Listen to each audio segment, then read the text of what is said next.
kawan belajar. Adik-adik, ada yang tahu tidak apa perbedaan kedua gambar berikut? Mengapa paku dapat berkarat ya? Terus, faktor apa saja kira-kira yang menyebabkan paku tersebut bisa berkarat? Dan ternyata, oksigen, air, dan juga zat elektrolit dapat menyebabkan paku mengalami perkaratan, atau biasa dalam ilmu kimia disebut dengan korosi. Nah, adik-adik, untuk mengetahui lebih lanjut mengenai korosi, simak video ini sampai habis ya. Kawan belajar, kali ini kita akan membahas materi mengenai korosi. Kakak harap dengan menonton video ini, kalian dapat menganalisis faktor apa saja sih yang menyebabkan korosi dan juga bagaimana cara mencegahnya. Namun, sebelum itu kita harus tahu apa itu korosi. Korosi adalah kerusakan atau degradasi logam akibat adanya suatu reaksi redoks dalam suatu senyawa logam yang bereaksi dengan lingkungan di sekitarnya dan menghasilkan senyawa-senyawa yang tidak diinginkan.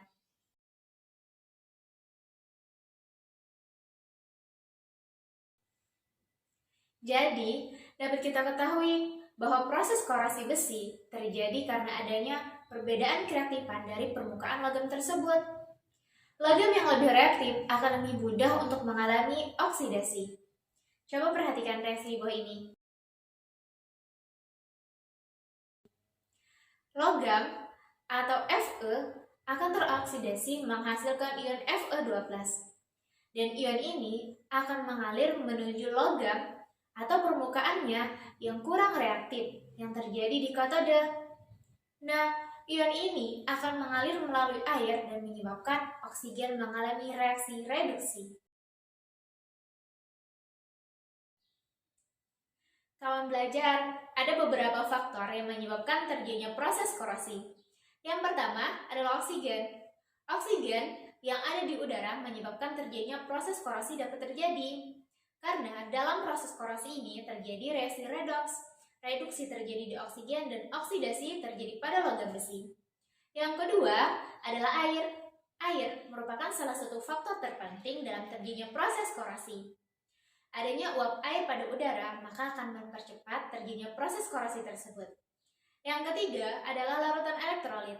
Larutan elektrolit seperti asam, basa, maupun garam merupakan media yang tepat untuk terjadinya transfer elektron. Nantinya, elektron tersebut akan diikat oleh oksigen ke udara.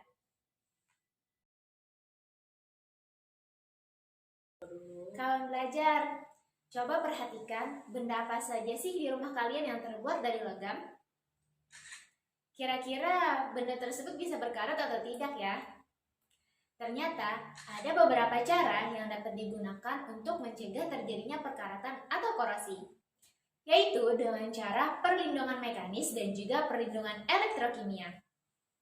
Lantas, apa sih bedanya perlindungan mekanis dengan perlindungan elektrokimia?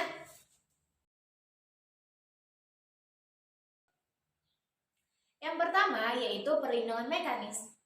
Perlindungan mekanis dilakukan dengan cara mencegah kontak langsung antara permukaan logam dengan oksigen ataupun uap air yang ada di udara. Perlindungan mekanis ini dapat dilakukan dengan beberapa cara, antara lain pengecatan, melumuri dengan oli, membalut dengan plastik, melapisi dengan seng, melapisi dengan timah, dan juga membuat panduan logam.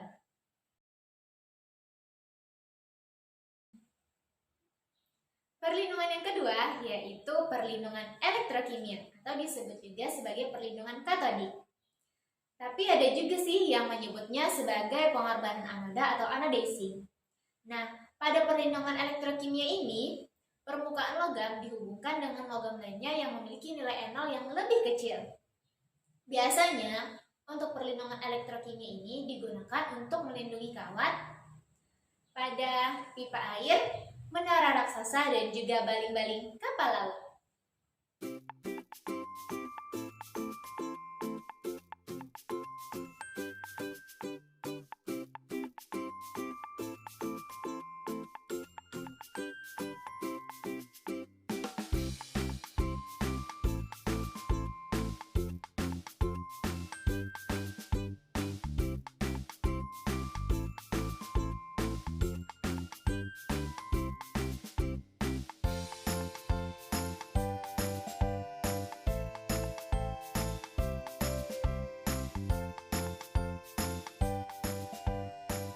Kawan belajar, itulah tadi uraian singkat mengenai materi korosi.